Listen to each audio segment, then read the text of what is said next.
What's up, YouTube? Welcome to Michael TV. Good morning, good afternoon, good evening, depending on where you are watching me from.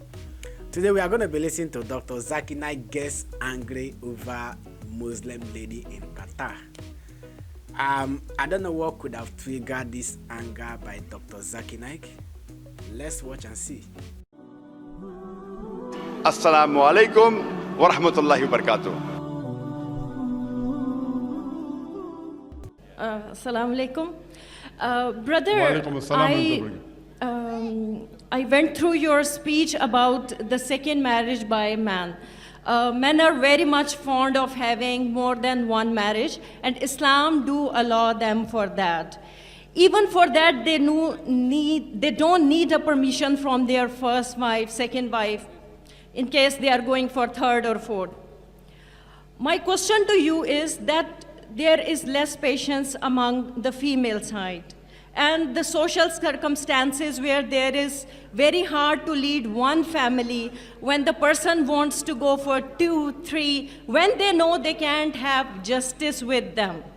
In such condition, certain states have made it a compulsory law that man before going there should get permission from the first wife.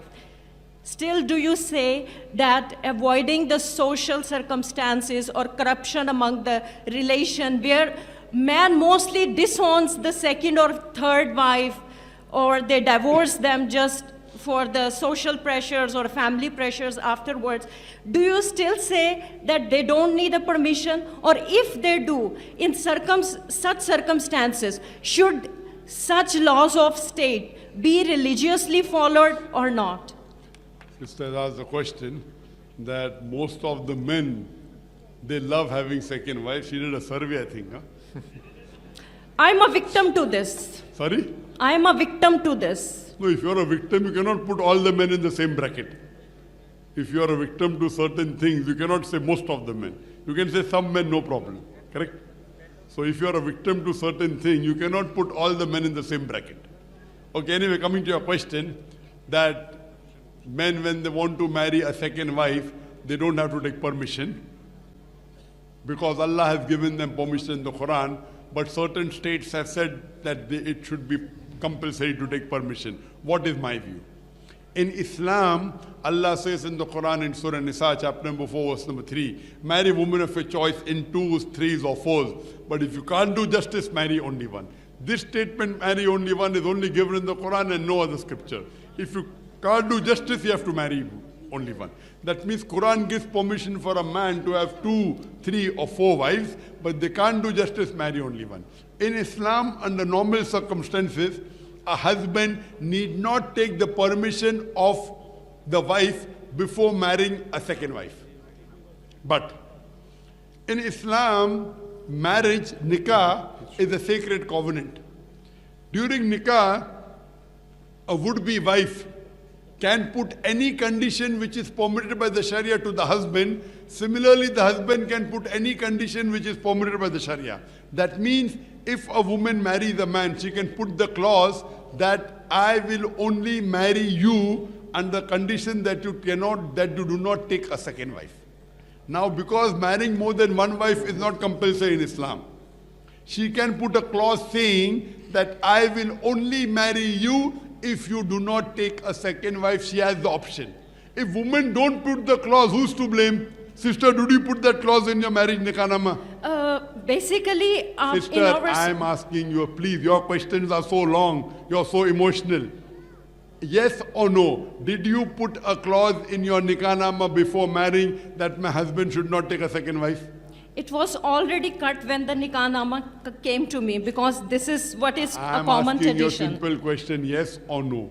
Did you put the clause in the nikahnaama that my husband should not take a second wife? Did you I was put not yes? asked for that. So who's to blame? If you did not ask for your right, who's to blame, he or you? If you don't ask, good, even I will not ask. I'm asking, that means you did not know your religion, right or wrong? Did you know when you got married that you can put a clause in the nikahnaama? Did you know, yes or no? No. Who's to blame, you or your husband? Who's to, now you know? Now you know or not? Sister, now do you know or not? Yeah, now I know. That means your nikah nama, you can put any clause, but you cannot put a clause, you cannot tell your wife, you cannot tell your husband, you should not offer salah, because offering salah is fard. So you cannot prevent your husband from doing something which is fard, neither can you force him to do something which is haram. You cannot say, I want you to have alcohol every day, because having alcohol is haram. But anything which is mubah, which is optional, you can put a clause saying, if he agrees, he'll marry you. If he doesn't agree, he won't marry you. Khalas. So if you don't know your deen, who's to blame? You or me? Who's to blame? Why are you talking about the state? Forget the state. Every individual Muslim, man or woman, can put any clause which is optional. You can put a clause that I will only marry you if you give me every month 50,000 rupees. No problem. Agree? Agree. Has the money, he will agree. No. Or you say 1 lakh rupees. Put a clause. He may agree, he may not agree. You can demand the meher what you want. You know meher. How much meher you kept, sister? But if they promise Sister, a meher and how much afterwards meher? they are See, not I'm giving, asking then... you a question. What is your, where do you come from? You are saying my name is so and so. What was the meher in your marriage? 1 lakh. 1 lakh rupees. What can you do with 1 lakh rupees today? It's worth nothing. So why did you agree with that meher? Who's to blame? Because you or there me? was no other option. Ah, so the problem is in you. Problem is that then you have to do. If there's no other option, that means you found the best. See, sister, Islam has got various options and varieties. The problem is that the Muslims and the men, they do not know their deen themselves. You don't know the deen and then you blame Islam. In Islam, the right has been given to the man because to protect the woman. And if you hear my answer, that why does Islam allow a man to have more than one wife, is basically to protect the woman. If every man marries one woman, then women will be unprotected in this world. Because today, sister, there are more women in the world than the men. Do you know that? In New York alone, in USA alone, there are 4.3 million women more than men. In Germany alone, there are 1 million female more than men alone. In Russia alone, there are 10 million female more than men. If your sister or my sister happens to live in Germany, my sister happens to live in Russia, and there are 10 million females who have not found husband, only option for them is that they either marry a man who already has a wife or become public property. Do you understand? Public property, Dr. Zakir, such a harsh word. It is the most sophisticated word I can use. So, polygyny, a man having more than one wife, has been given to protect the woman, not to degrade her. The problem is that many of the men, many of the Muslim women, they don't know their rights. We are to blame. We don't know our deen very well. Our deen, the amount of rights that the woman has in Islam is phenomenal. In other religion, the woman has to give money, right or wrong? In India, you have to give dowry or not normally? Yeah, correct. Did you give dowry? Did you give dowry? No. You received it. Alhamdulillah. So Islam has given rights. If there is something happened with your husband and if he's not following Islam, then there are ways. I'm not telling. And one more thing, if your husband requires more than one wife, so why should you not support him? What is the problem? You tell me one thing, if the husband goes every day outside, outside to other women, as long as he doesn't marry, most of the wives did not mind. No problem. मैं चुपके से करो, दुनिया को मालूम नहीं पड़ना चाहिए. Correct? You go in America, 8 different sexual partners before they settle down. A good Muslimah would say, I would prevent my Muslim sister from becoming a public property. I wouldn't mind sharing the husband. If she is a good Muslimah. Do you understand? Sister, do you understand? I understand. I feel you are emotionally so charged up just because your husband took a second wife. No, this is not the issue. Problem is, he is not owning his relations. This is the problem. This is my message by you to all the people who are here. Please, if you're going to own the relation, own them well. Don't desert the relation. Because not owning relationship means when he married the second wife, did he say he was the second wife or not?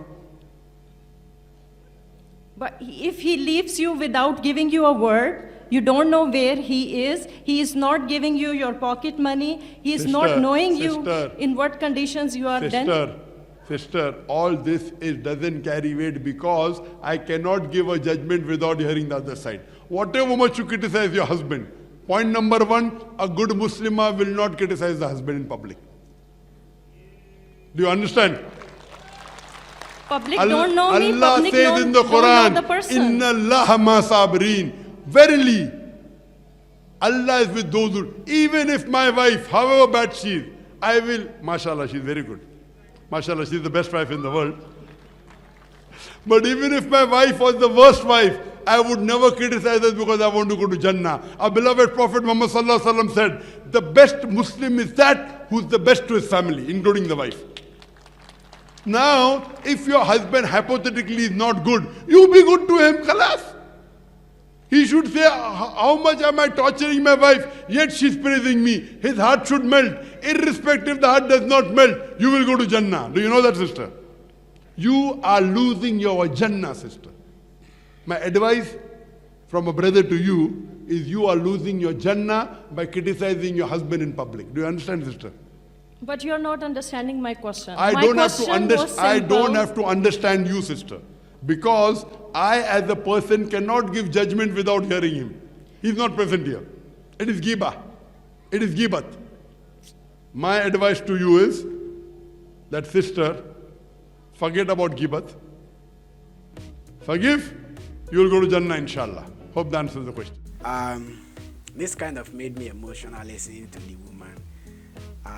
I can see she's trying to express or explain what she's passing through in her marriage. But like Dr. Zakir Naik told him, this is not a room for judgment. And nobody can judge your husband as far as the husband is not present here. Now, talking of if your husband should take permission from you before getting a second wife, I think I'm not a Muslim, so according to Dr. Zakir Naik, your husband is not under the law to take permission from you, except you indicated that, except you were the one that put that clause during the time of your marriage. Also, as a Christian, I won't speak on the basis of Christianity, but as an African, we do not take permission from the first wife before getting a second wife. So if you as a man decide to take permission from your wife, it is still very much okay. But if you decide not to, the wife shouldn't feel like you have done some abominable, some prohibited thing. And I understand that as a woman, it could be much more difficult for you to, genuinely allow another woman to share your husband with you. Judging from a man, I understand how it could be if I should be sharing my wife with another man. But however, women should understand that, like according to what Dr. Zakir Naik told him, the main reason, the main purpose is to protect your fellow women. Because if you are advertising that men should marry one woman, you could be saying so because you may have been lucky to find a man. And some people will feel like I've found a man because I have reserved myself, because I've kept myself, because I'm loyal. But sometimes it doesn't just work that way. You can be loyal, you can be self-reserved, you can be respectful, yet another person that has this thinking character will still get married before you. So it has nothing to do with the kind of quality you display. So if you feel like you have found a husband, therefore you feel like this principle of one man to one woman should be applied. Now you should think of, assuming you have not found a husband, or assuming your sister haven't found a husband, how do you think, like how do you relate that feeling with? if you cannot put your sister in this subject, you should at least consider other women out there. What is their fate? If the number of women according to statistics today is more higher than that of men, so what is the fate of those women? So I'm kind of reaching out to ladies out there that they should see understanding in this very subject, that they should start supporting their husbands. I know how difficult it could be, but they should start supporting their husbands. And at the end of the day, it's not every man that could still desire to have more than one wife, but if you fall in that category that your husband decides to have another wife, I think you should gladly support him. So guys, drop your opinion on the comment section. Don't forget to click on the like button, click on the subscribe button, and don't forget to turn on the bell icon. That way you get notification whenever I upload a new video. I'll be hoping to see you guys next time. Until then, bye.